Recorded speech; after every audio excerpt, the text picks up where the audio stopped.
আসসালামু আলাইকুম। আমি ডক্টর জাফরুল হক, উত্তর যাত্রাবাড়ি 4 নম্বর গেট, ঢাকা, বাংলাদেশ থেকে।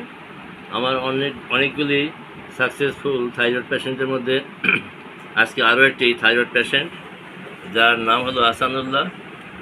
বয়স হচ্ছে 60। বয়স কত এখন?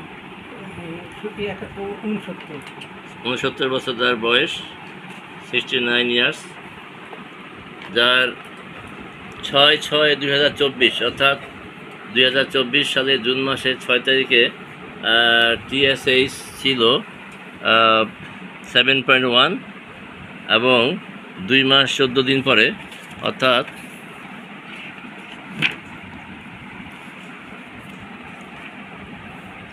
TSH 2.80 20/8/2024। দ্যাট মিন্স আমি হিসাব করে দেখেছি যে 74 ডেজ অর্থাৎ 2 মাস 14 দিন পরে ওনার সিরাম ক্রিয়েটিনিন নর্মালে আসে, কোনো অ্যালোপ্যাথিক ওষুধ ছাড়া, অর্থাৎ থাইরয়েড বা থাইরিন ছাড়া। ওনার দিকে ধরে রাখুন, হ্যাঁ, থাইরয়েড বা থাইরিন ছাড়া ওনার থাইরয়েড নর্মালে চলে আসে এবং উনি এখন পর্যন্ত কোনো থাইরয়েড বা থাইরিন খান নাই। উনি নিয়মিত হোমিওপ্যাথি ওষুধ খাইয়ে যাচ্ছেন।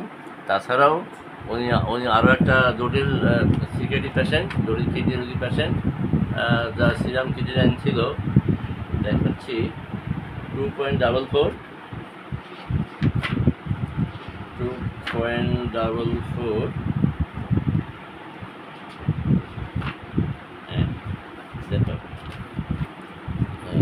এদিকে ধরো, ওনার সিরাম ক্রিয়েটিনিন ছিল 2.44। সেটাও এখন কমতে কমতে 2.44 থেকে হয় 2,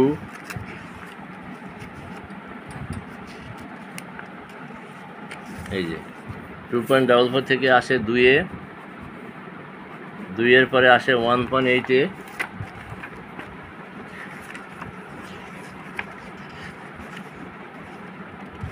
2-এর পর আসে 1.8 এবং সর্বশেষ আসে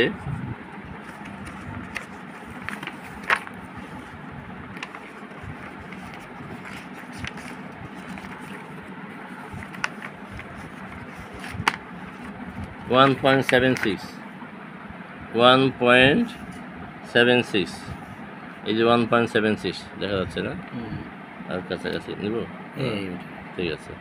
1.76 আছে এবং ওনার শুধু একটু কোলেস্ট্রলটা বেশি আছে, চিকিৎসা চলছে। তো আমি এখন রুগীর সাথে কথা বলবো। মিস্টার আহসানুল্লাহ ভাই, বলেন আপনার কি সমস্যা ছিল, কেমনে কি হইলো, কোথায় কোথায় গেলেন? আমার বাড়ি কালদা উত্তরপাড়া। আমি মুগদা মেডিকেল পিজিতে এই কিডনির সমস্যার জন্য অনেক চিকিৎসা করছি। শুধু এই অ্যালোপ্যাথিতে ওষুধ খাওয়ার পরে খালি বাড়িতে আমার লগেরই এক লোক, আমার এখানে যে ডাক্তার আছে আমি চিনতাম না, জানতাম না। তারপরে উনি বললো যে এখানে যান, গেলে আপনি চিকিৎসা করলে হয়তো ভালো হবে। পরে আমি আইলাম পরে ওই যে একটা কথা বলে না, মুরব্বীরা বলছে মক্কার মানুষ সহজ পায় না। আমার ঘরের লোকে ডাক্তার, আমি জানতাম না। পরে আমি জানার পরে আইলাম, আওয়ার পরে এই দেখা স্যারে আমার দেখে ওষুধ পানি দিল, খাইতেছি নিয়ম মতো। খাওয়ার পরে আল্লাহর রহমতে ওখানে আল্লাহ দিলে পয়েন্ট অনেক কমে গেছে গা। আর ওখানে আর এই যে থাই রোগটা এর পরে 2-3 মাস পরে আবার এই একটা পরীক্ষা দিল। ওই পরীক্ষার মধ্যে থাই রোগটা ধরা খাওয়ার পরে এই আমি খাওয়াইতে পারতাম না, বমি করতাম, উঠতে পারতাম না, পরে যেতাম গা। এরপরে স্যারে আমার একটা পরীক্ষা দিল পরে এই পরীক্ষা করে আওয়ার পরে দেখলাম ওই থাই রোগ ধরা খাইছে।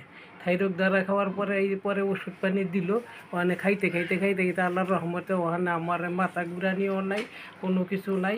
আল্লাহ দিলে আল্লাহ মাফ করছে আমার। ওনার এই উছিলায়, এই ওষুধের উছিলায় কত থেকে কত আসছে মনে আছে আপনার? বলেন, জানেন? না, TSH কত? 7.1 থেকে ওখানে আমার আইছে 2.8 থাই রোগ আইছে।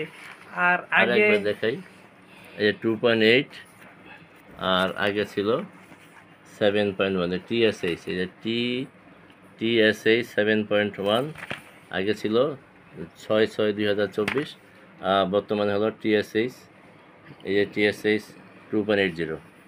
আলহামদুলিল্লাহ। হ্যাঁ, বলেন এবার আপনার এখন কী অবস্থা? পরে এই আল্লাহর রহমতে ওখানে আর আমার মাথা ঘুরায় না। আর আমি বোয়ার থেকে উঠলে পইরা যেতাম, আগে পইরা যেতাম গা। আর আমার যেখানে আমার এই ঈদে উঠতো, সারা জগৎটা খালি ঘুরতো, আমি চোখে দেখতাম না।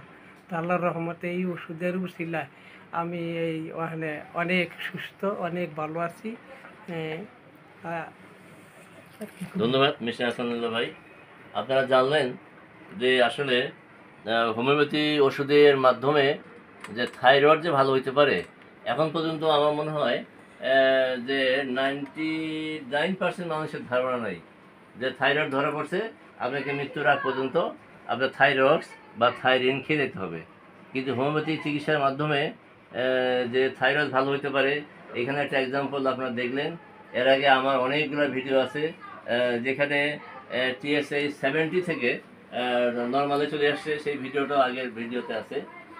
তো আসলে পুরা দেশবাসীর উদ্দেশ্যে আমি বলতে চাই যে যদি কারো আপনার থাইরয়েড হয়, আপনার কোনো ভালো হোমিওপ্যাথিক ডাক্তার যদি শরণাপন্ন হন, আমি আশা করি আপনার মৃত্যুর আগ পর্যন্ত থাইরয়েড ছাড়া খেয়ে যেতে হবে না। কারণ অ্যালোপ্যাথি প্রত্যেকটা ওষুধেরই দীর্ঘদিন খেলে তাই যেহেতু কেমিক্যাল জাতীয় ওষুধ, কিছুটা সাইড ইফেক্ট হয়। এই জন্য যাদের থাইরয়েড ধরা পড়বে, আপনারা ভালো কোনো হোমিও ডাক্তারের শরণাপন্ন হন। ইনশাআল্লাহ আমি আশা করি আপনার থাইরয়েড তার খেতে হবে না।